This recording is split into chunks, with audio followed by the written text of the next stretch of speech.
Hi bread. என்னடா இருக்கு நம்ம நாட்டுல ஒரு விஷயத்தை இப்பதான் கேள்விப்பட்டாங்க. கேள்வி கட்ட உடனே அவனுக்கு பக்குன்னு இருந்துச்சுங்க. அதாவது ஆதவர்ஜனோட உயிருக்கு ஆபத்து அப்படின்ட்டு. சோ அதனால உங்கள்கிட்ட உடனே ஷேர் பண்ணலாம் அப்படின்ட்டு. அந்த தகவல் என்ன கொடுக்கப்பட்டிருக்கு கேட்டீங்கன்னா, ஆதவர்ஜனுடைய வழக்கறிஞர் இருக்காருல்ல, அவருக்கு காவல்துறையிட்ட ஒரு புகார் மனு கொடுத்திருக்காரு. அதுல என்ன சொல்லப்பட்டிருக்குன்னா, கடந்த 10ஆம் தேதி ஆதவர்ஜனோட ஆபீஸ் வந்து பாத்தீங்கன்னா ஆழ்வார்பேட்டையில இருக்கு, சென்னை ஆழ்வார்பேட்டையில. அங்க வந்து பாத்தீங்கன்னா மர்ம நபர்கள் ஒரு ஆட்டோல வந்து பாத்தீங்கன்னா சுட்டு போட்டுருக்காங்க, கையில ஆயுதங்களோட ஒரு 4-5 பேர். சோ தொடர்ந்து 2-3 தடவை அங்க ரவுண்ட் அடிச்சிருக்கு. சோ அதனாலதான் பாத்தீங்கன்னா இப்ப புகார் மனுவை ஆதவர்ஜனா சைட்ல இருந்து கொடுத்திருக்காங்க. இதை வந்து நம்ம சாதாரணமா கடந்து போக முடியாதுல்ல. ஏன்னு கேட்டீங்கன்னா, இப்பதான் ரீசெண்டா பகுஜன் சமாஜ் கட்சியோட மாநில தலைவர் ஆம்ஸ்ட்ராங் அவர்களுக்கு என்ன நடந்துச்சு, நம்மளுக்கு ஒரு பெரிய ஒரு அலையே ஏற்படுத்துச்சு. அவங்களுடைய ஏரியாவிலேயே அவருடைய மரணம் நிகழ்ந்துச்சு.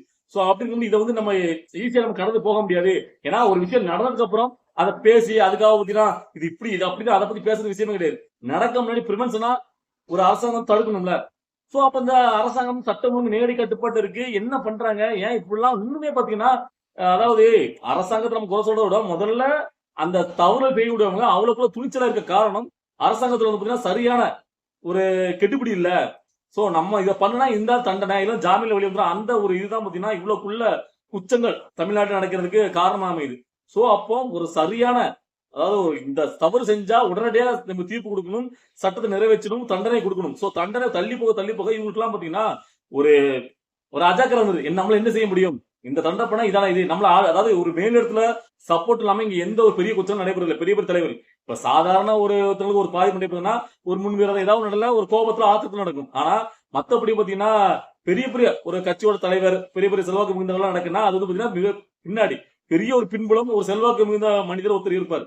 சோ அப்படிங்கும்போது ஒரு குற்றம் நடக்கும் போதே அதனுடைய பின்புலத்தை ஆராய்ஞ்சு அதை கண்டுபிடிச்சாங்க அப்படின்னா, அப்ப இது தப்புறதா இதை நம்ம கண்டுபிடிச்சு நமக்கு வந்து தண்டனை கிடைக்கும் அப்படிங்கிற பயம் தான் அந்த பெரிய செல்வாக்கு மிகுந்த மனிதர் அதை வந்து பாத்தீங்கன்னா செய்யறதுக்கு கொஞ்சமாவது யோசிப்பாங்க. இங்க அப்படி நடக்கிறதே கிடையாது. அதாவது ஒரு கேஸ் நடக்குன்னு கேட்டீங்கன்னா, இப்போ ஆம்ஸ்ட்ராங் வழக்கு வந்து இதுக்கு முன்னாடி நிறைய வழக்குல பாத்தீங்கன்னா கேஸ் நடந்துகிட்டே இருக்கும். இவங்க பாத்தீங்கன்னா காவல்துறை விசாரிப்பாங்க, அப்புறம் பாத்தீங்கன்னா சிபிசிஐடிக்கு போகும், மாறி மாறி போயிட்டு இருக்கும். ஆனா தண்டனை கிடைக்கிறதே ஒரு 10-15 வருடங்கள் ஆயிரும். அதுக்குள்ளே பாத்தீங்கன்னா அந்த செல்வாக்கு மிகுந்த அதை எப்படிலாம் ஓட்டையை வந்து பாத்தீங்கன்னா கண்டுபிடிச்சு இந்த சட்டங்கள்ல ஓட்டையை அடைச்சு அவங்க வெளிவருக்கு எல்லாம் கூட அதெல்லாம் பாத்துருவாங்க. அது அப்புறம் மக்களும் மறந்துடுவாங்க, அதை பத்தி நிறைய பேச மாட்டாங்க. சோ இப்படிதான் எல்லா குற்றங்களும் தொடர்ந்து நடந்துட்டே இருக்கு. சோ அதனாலதான் நம்ம இப்ப இவர் இந்த விஷயத்துல கேள்விப்படும் போது இவருக்கு யார் எதிரி இருப்பா, சில பேர் என்ன சொல்றாங்க கமெண்ட்ல, உடனே அது வந்த உடனே அது கமெண்ட்ல பாத்தீங்கன்னா இவர் விஜயோட பெரிய ஆளு காட்டு நினைக்காருப்பா, இவருக்கு வந்து ஒரு இசட் பிரிவு பார்த்தா போடுங்க அப்படின்ட்டு. சோ நக்கலா சொல்றாங்க. இது வந்து பாத்தீங்கன்னா அப்படி நக்கலா கடந்து போக வேண்டிய அவசியம் கிடையாது. தமிழ்நாட்டோட நிலைமை எப்படின்னு உங்களுக்கே தெரியும். இங்க ஒரு குறிப்பிட்டவங்க தான் மிகப்பெரிய அரசியல பண்ணணும், மத்தவங்க யாரும் அந்த அரசியல அவங்களை எடுத்து பண்ணக்கூடாதுங்கிற ஒரு சூழல் இருக்கு. அது யாரு என்ன நம்ம சொல்ல இல்ல. அது குறிப்பிட்டவங்க கிடையாது, 2-3 பேர் இருக்காங்கன்னு வச்சுக்கோங்களேன், அது உங்களுக்கே தெரியும். சோ அப்படி இருக்கும்போது அரசியல்ங்கிறது எல்லாரும் பேசக்கூடிய அரசியல் தானே. ஒரு ஏன் வந்து பாத்தீங்கன்னா அவங்களுக்கு மட்டும் தான் அந்த அரசியல், தமிழ்நாட்டு அரசியல தமிழ்நாட்டை ஆளுங்கிற எண்ணம் இருக்கா, அவங்க மட்டும் தான் ஆளணுமா, அது எல்லா மக்களும் சிந்திக்கணும். சோ அப்ப எல்லா மக்களும் சிந்திச்சு அவங்களுக்கு பண்ண வேண்டியது என்னன்னு கேட்டீங்கன்னா, இங்க வந்து அதாவது அடிமட்டத்தில் இருக்கக்கூடிய ஒருத்தர் கூட இங்க அரசியல வந்து பாத்தீங்கன்னா ஆட்சி அமைக்க முடியும், மக்கள் நம்ம தலைவரா மாற முடியுங்கிற எண்ணத்தை மக்கள் தான் அந்த மாற்றத்தை கொண்டு வரணும். சோ நீங்க வந்து பாத்தீங்கன்னா குறிப்பிட்ட ஒரு திராவிட 2 திராவிட வச்சா தமிழ்நாட்டை ஆளுன்னு சொல்லி நீங்க மாறி மாறி அவங்களே தேர்ந்தெடுக்கும் போது அங்க ஒரு சித்தர்கள் மாதிரி அவங்க ஆயிடுறாங்க. ஒரு கட்டமைப்புகள் அவங்க உருவாகிறது. நம்ம குடும்பம் தான். இப்போ சின்ன ஒரு கவுன்சிலர், ஒரு ஊர்ல இருக்கக்கூடிய கவுன்சிலரு, அப்புறம் பாத்தீங்கன்னா ஊராட்சி மன்ற தலைவர், இவங்களே பாருங்களேன், அவங்க இருப்பாங்க. அதுக்கப்புறம் அவங்களுடைய மகன். சோ இவங்க அந்த ஏரியால அவங்க தான், அவங்க வச்ச சட்டங்கிற மாதிரி. சோ அவங்க வந்து ஒரு சிஸ்டர். அப்ப அவங்களே அப்படி இருக்கும்போது அங்க உள்ள கட்ட பஞ்சாயத்து, அங்க உள்ள காவல்துறை இவங்க சொன்னா எதாவது வேலை நடக்கும். சோ அப்படி இருக்கும்போது ஒரு நாட்டையே மாநிலத்தையே ஆளக்கூடியவங்க பரம்பரையா அவங்களே ஆண்டுட்டு இருக்கும்போது அது என்ன மாதிரி ஒரு மனநிலை உருவாக்குன்னு கேட்டீங்கன்னா, நம்மளை மீறி யாரும் வரக்கூடாது, நம்ம குடும்பம் தான். சோ அப்ப அதை மீறி யாராவது ஏத்தாங்கன்னா அவங்க நம்ம வந்து பாத்தீங்கன்னா அவங்க இல்லாம ஆக்கணும் அப்படிங்கிற மாதிரி வேற வகையில ஒரு எண்ணங்கள் உருவாகும். சோ அது நல்லது கிடையாது. அப்படின்னா என்ன ஒரு மனப்போக்கு வரும்னா, எல்லாருக்குமே யாருனாலும் ஆட்சி வரலாம்ப்பா, ஆட்சி எப்படிக்கலாம், தலைவராகலாம், நாம சரியா மக்களிடையே நடந்துக்கணும், சரியா மக்களுக்கு நல்லது பண்ணணும், அப்பதான் நம்ம வந்து திரும்ப நம்ம ஆட்சியை பிடிக்க முடியும் அப்படிங்கிற எண்ணத்தை மக்கள் உருவாக்கணும். அதை விட்டுட்டு என்னப்பா என்ன பண்ணா என்ன, நம்ம கடைசி நேரத்துல ஓட்டுக்கு அடிச்சிடலாம்ப்பா, இவ்வளவு அடிச்சிடலாம், அப்ப நம்ம தான் ஜெயிப்போம் அப்படின்ட்டு மக்களும் அதே எண்ணத்துக்கு வந்து யார் நம்மளுக்கு காசு தரலாம் அவங்க உண்மையா இருப்பா, எனக்கு காசு தரணும் நான் ஓட்டு போட்டு போறேன். சோ அப்படின்னு நிலைமைக்கு மக்கள் தள்ளப்படுறாங்க. சோ இந்த நிலைமையை தான் மக்கள் தான் மாற்ற முடியும், வேற யாராலையும் மாற்ற முடியாது. சோ எனக்கு இந்த விஷயத்தை கேள்விப்பட்ட உடனே, அதாவது இவர் வந்து பாத்தீங்கன்னா ஒரு சாதாரண ஆள் கிடையாது, எல்லாரும் சொல்றாங்க, எதிரிகள் கூட சொல்றாங்க. இதுக்கு முன்னாடி திமுக ஆட்சி வர்றதுக்கு பிரசாந்த் கிஷோரை வச்சு நிறைய வழியில பார்த்தது இவர் தான் சொல்றாங்க. அதுக்கப்புறம் விடுதலை சிறுத்தை கட்சியில துணை பொதுச்செயலாளர் இருக்காரு, இப்ப தமிழக வெற்றிகத்துல தேர்தல் மேலாண்மை பொதுச்செயலாளர் இருக்காரு. அவ்வளவுக்குள்ள மாட்டினுடைய மருமகன் சொல்லக்கூடிய மிகப்பெரிய செல்வாக்கு மிகுந்த ஒரு மனிதருக்கு இவ்வளவுக்குள்ள நான் ஒரு காரணம் இல்லாம யாருமே எந்த ஒரு கேஸும் கொடுக்க முடியாது.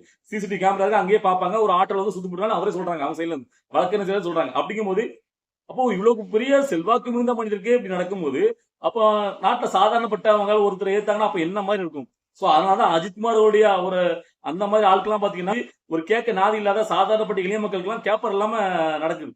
அதாவது எங்க வந்து பாத்தீங்கன்னா தங்களுடைய அதிகாரத்தையும் தங்களுடைய வலிமையும் காட்டணுமோ காவல்துறை அங்க காட்ட தவறுறாங்க. இப்ப பாத்தீங்கன்னா போதை கஞ்சா போதையால ஒவ்வொன்றும் பாத்தீங்கன்னா இப்பெல்லாம் 20 வயசுக்குள்ளதான் பயங்கரமா பண்றாங்க. சோ அப்ப அவங்க எல்லாம் பிடிச்சாங்க வச்சுக்கணும் கேஸ்ல ஒரு ஏதாவது தவறு பண்ணிட்டாங்க. சோ அப்புறம் ஒரு ஏதாவது ஒரு வழக்குல அரசு பண்றாங்கன்னா அவங்க எல்லாம் பாத்தீங்கன்னா இப்ப இந்த அஜித்குமார் நடந்துச்சு அந்த மாதிரி நடக்காது. அவங்களாம் ராஜா மாதிரி போவாங்க, ராஜா மாதிரி வர கேஸ் நடந்துகிட்டே இருக்கு. சோ அதனால அவங்க வந்து பாத்தீங்கன்னா ஒரு மிதப்பு வந்துருது நம்மள யார் என்ன பண்ண முடியும் அப்படிங்கிறது. சோ அது ரொம்ப ரொம்ப தவறுல. சோ நீங்க உங்களுடைய அதிகாரத்தையும் வலிமையும் எளிய மக்கள்கிட்ட காட்டக்கூடாது. அதாவது யார் வந்து பாத்தீங்கன்னா உங்களை வந்து ஒரு துச்சமா நினைக்கிறாங்களோ காவல்துறையை மதிக்காம துச்சமா இருக்கவன்ட்டு தான் உங்களுடைய அதிகாரத்தை காட்டி அவங்களை பண்ணி வைக்கணும் தவிர எளிய மக்கள்கிட்ட காட்டுறது எந்த ஒரு இது. சோ எனக்கு இந்த விஷயத்த கேள்விப்பட்ட உடனே அப்போ உச்சபட்சமா அதாவது ஒரு செல்வாக்கு வந்து அரசியலும் செல்வாக்கு முதலா வளர்ந்துட்டு கூட ஒரு சில இப்ப ஆம்சாங் அவர்கள் நடந்துச்சு. சோ இப்ப ஆதவ புகார் கொடுக்காரு. சோ இப்படிப்பட்டவங்களுக்கு இது நடக்கும்போது அப்ப எளிய மக்களுடைய தமிழ்நாட்டு மக்களுடைய நிலைமை என்ன ஆகும்? சோ இதெல்லாம் எப்படி பாக்குறது? நாடு எங்க போயிட்டு இருக்கு அப்படின்னு நம்மளுக்கு கேட்கணும்னு தோணுது. சோ இதுக்காக தான் நான் விஜய் அவருக்கு சப்போர்ட் பண்றேன். அவர் வந்து ஒரு மாற்றத்தை கொடுக்கணும். ஏன்னா தமிழ்நாட்டுல 2 திராவிட கட்சிகள் இவருக்கு மாற்ற யாராவது மிகப்பெரிய அளவுல அதாவது இந்த ஒரு சீட் 2 சீட்டுக்கு போறவங்களும் இல்ல. ஒரு இந்த திராவிட கட்சிகளுக்கு மாற்றா ஒரு தலைவரா ஒரு மக்கள் தலைவரா ஒருத்தர் உருவாங்க வராங்க அப்படின்னு ஒரு பெரிய சக்தியா வராங்கன்னா அவங்கள தாச்சிடணும் அப்படிங்கிற ஒரு உள்நோக்கம் வந்து பாத்தீங்கன்னா 2 திராவிட கட்சிகளுமே இருக்கு. ஒண்ணு அரவணைக்க பாப்பாங்க, அவங்க கூட அந்த ஒரு சீட்டு கொடுத்து வாங்க பாப்பாங்க, இந்த சீட்டுக்கு அடிமை வைக்க பாப்பாங்க, அது முடியல அவங்க அழிக்க பாப்பாங்க. இதுதான் இந்த அதாவது நான் இதுல வந்து பாத்தீங்கன்னா திமுக அதிமுக 2மே ஒரே மாதிரி தான் திங்க் பண்ணுவாங்க அப்படின்னு திரும்ப திரும்ப சொல்லிட்டு இருக்கேன். ஏன்னா விஜயகாந்த் அவர்கள் இதுக்கு முன்னாடி மிகப்பெரிய சக்தியா வந்தாரு. அவர் எப்படி பண்ணாங்க பாத்தீங்கல்ல. சோ அதே மாதிரிதான் தளபதி விஜய் அவர்கள் அவங்களுடைய அந்த அரசியலையும் முறியடிக்கிறதுக்கு சோ அவங்களை இல்லாமக்கிறதுக்கு என்னென்ன உண்டோ எல்லா வகையிலும் மரபுகளும் முயற்சி பண்ணுவாங்க. சோ இப்ப இந்த ஆதவஜனாக்கு நடந்து கூட இந்த விஷயம் வந்து பாத்தீங்கன்னா யாருக்கு பின்னணி என்னங்கிறது நம்மளுக்கு தெரியாது. சோ இது பொத்தமுதிவா எந்த ஒரு காரணத்துக்காகவும் இது நடந்துக்கலாம், ஒரு பயத்தை கொடுக்கறதுக்காகவும் ஏதோ ஒரு காரணம் நடந்துக்கலாம். ஆனா நான் என்ன சொல்ல வரேன் கேட்டீங்கன்னா மக்கள் கொஞ்சமாவது விழிப்புணர்வோடு இருங்க.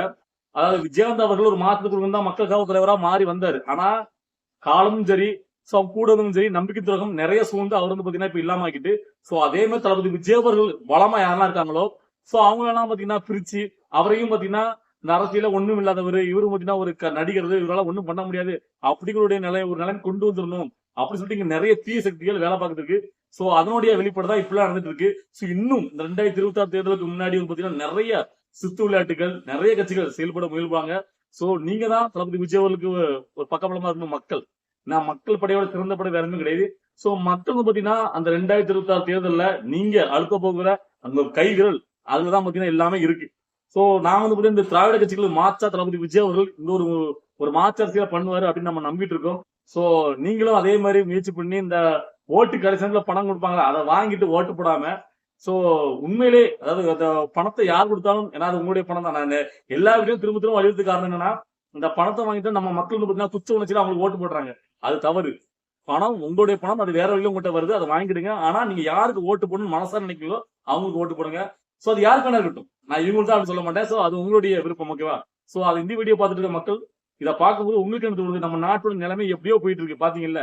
சோ இங்க வந்து பாத்தீங்கன்னா மக்களுடைய பாதுகாப்புங்கிறது எந்த லெவல்ல ஒரு கேள்விக்குறி ஆயிட்டு இருக்கு. அது யாராக இருக்கட்டும். சோ அதை வந்து பார்க்கும்போதே ரொம்ப பாத்தீங்கன்னா இருக்கு. சட்டங்கள் கடுமையாக்கப்படணும். பேரளவுல மட்டும் சட்டங்கள் இயற்றப்படக்கூடாது. சட்டங்களை போடுறது மட்டும் இல்ல அதை செயல்படுத்தணும். அதுதான் ஒரு அதாவது எல்லாமே நடந்ததுக்கு அப்புறம் பாத்தீங்கன்னா போயிட்டு அங்க போயிட்டு பாத்தீங்கன்னா நாங்க தான் நடந்ததுக்கு எப்படி நாங்க ஆக்ஷன் எடுத்துட்டோம் இதுக்கு மேல என்ன பண்ண முடியும்? நீங்க உங்களுடைய தலைவர் பாத்தீங்கன்னா முதல்வர் மட்டும் இது நடக்காதுன்னு சொல்ல முடியுமா அப்படின்னு இந்த வாய்க்கிலேயே பேசுறாங்க இந்த வாடகைகள்லாம். ஒரு தலைவர் அப்படின்னா ஒரு நடந்ததுக்கு அப்புறம் போயிட்டு அவங்களுக்கு என்ன பண்ணணும் அது கிடையாது. ஒரு விஷயம் ஒரு தடவை நடக்கலாம். அதே தொடர்ந்து நடக்குன்னா அது நடக்காம இருக்கிறதுக்கு என்ன பண்ணணும் அதுதான் ஒரு தலைவரா சிந்திக்கணும். அதுக்கு ஏத்த மாதிரி இங்க சட்ட விதிமுறைகளையும் இங்க ஒரு செயலாட்சி ஒரு அதிகாரி தான் எப்படி வேலை பார்க்கணும் அவங்க கீழே இருக்கவங்க எப்படி வேலை பார்க்கணுங்கிற வழிமுறைகளை எல்லாருக்கும் அறிவுத்தணும். இந்த மாதிரியா செயல்படணும். ஒரு அரசு நம்ம நாட்டை இப்படிதான் இருக்கணும். நீங்க எல்லாரும் இப்படிதான் வேலை பார்க்கணும் அப்படிங்கிறத ஒரு எடுத்துக்காட்ட செயல்படுத்தணும். சோ அதை விட்டுட்டு நடந்ததுக்கு அப்புறம் போயிட்டு அவங்கள சமாதானம் பண்றது இனிமே நடக்காது அப்படின்னு சொல்றது பெரிய கிடையாது. ஒரு தடவை என்னைக்கோ ஒரு தடவை ஒரு விஷயம் நடந்தா அதுக்காக பாத்தீங்கன்னா சாரி கேட்கலாம் நிவாரணம் கொடுக்கலாம். ஆனா கண்டினியூஸா நடக்கும்போது அதான் நான் சொல்ல நினைக்கிறேன். அதாவது prevention is better then cure அவ்வளவுதான் சொல்ல முடியும். சோ எந்த ஒரு விஷயமும் நடக்க முன்னாடி உஷாரா இருந்து அதை செயல்படணுமோ அததான் ஒரு அரசாங்கமா இருந்து மக்களை காப்பாற்றணும். நான் மக்களை காப்பாத்துக்காண்டி தான் இந்த காவல்துறை எல்லாமே இருக்கு. இந்த அரசாங்கமே செயல்படுது. சோ அவங்களே இந்த மக்களுக்கு பாதிப்பா இருக்க கூடாது. சோ இனிமேலாவது விழிப்புணர்வோடு இருங்க. சோ மக்கள் நீங்க வந்து பாத்தீங்கன்னா விழிப்பா இருக்கணும். சோ உங்களுக்கான தலைவர் யாருங்கிறத நீங்க தேர்ந்தெடுங்க. பணத்தை வச்சு மதிப்பிடாதீங்க. சோ அதான் திரும்ப சொல்லிட்டு இருக்கேன். சோ இதை பார்க்கும்போது உங்களுக்கு என்ன தோணுது அப்படிங்கிறத உங்களுடைய கருத்துல கமெண்ட்ல பதிவு பண்ணுங்க. நான் ரிப்ளை பண்ணதே இருக்கேன். பாய்.